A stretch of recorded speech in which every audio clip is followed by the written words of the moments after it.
With the rise of cricket on a global stage, reaching 87.6 million people tuning in annually, in which the total number of Australian viewers go beyond 1.5 million of those supporting the sport.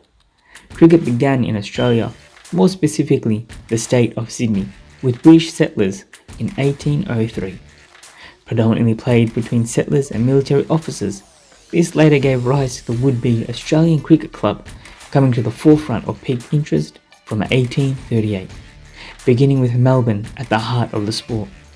This is a sport that had surpassed barriers to the point where families were tuning in to an intercolonial sport incorporating the indigenous population, to the point where a singular team had consisted of Aboriginals, which had been the first team to perform on an international stage against England.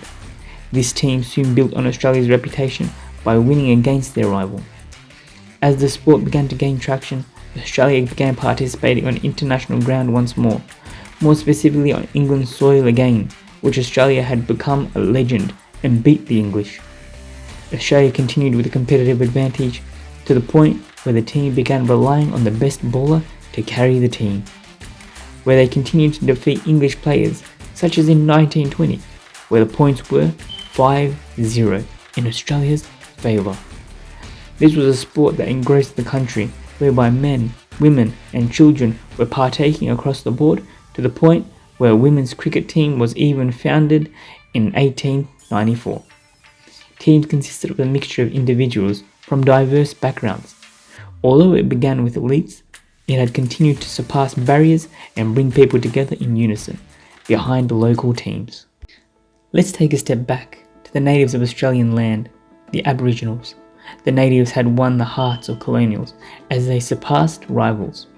Although beginning in Australian cattle stations, comprised of 13 members in Victoria, they managed to attract 20,000 spectators to watch them play.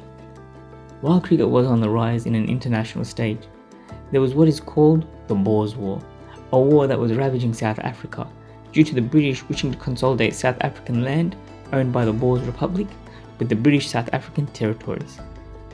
However, as this was taking place, the national cricket team still went on a trip across England in 1908, representing South Africa. As you might have guessed, cricket had a strong place in the hearts of the followers of the sport, taking place across not only the Boers War, but also World War I and World War II, whereby even military personnel began taking part. In 1945, at the end of World War II, there was a team in the Royal Australian Air Force pitted against the New Delhi Royal Air Force. There were lookouts positioned as the team continued with the matches in Libya in 1941. But let's go back beyond 1945, where England was still on the back burner of Australia, where there was multiple personnel labelled as the Invincibles, such as Keith Miller, who was even known as the Golden Boy. With the deep history of cricket in Australia, there is bound to be some controversies, such as that which surrounds David Warner, one of Australia's most prolific cricketers, and Cameron Bancroft, positioned on an international stage in South Africa, known as the Papergate Scandal, using a flash yellow piece of material to roughen a ball that would cause it to swing through the air. A scandal which had led to the banning of Warner outright, as well as raising a few eyebrows due to his high aggression to the point in which he had punched Joe Root in a Birmingham bar, which led to an outright ban of the cricketer from taking part in Test and international cricket outright. Despite the position he's been in and the fans he's let down, the public still commend him to be a great cricketer.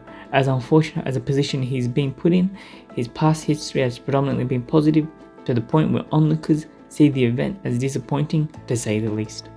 In a bite-sized summary, cricket has a special place in the hearts of the Australians, a sport that has gone beyond national identity and social classes.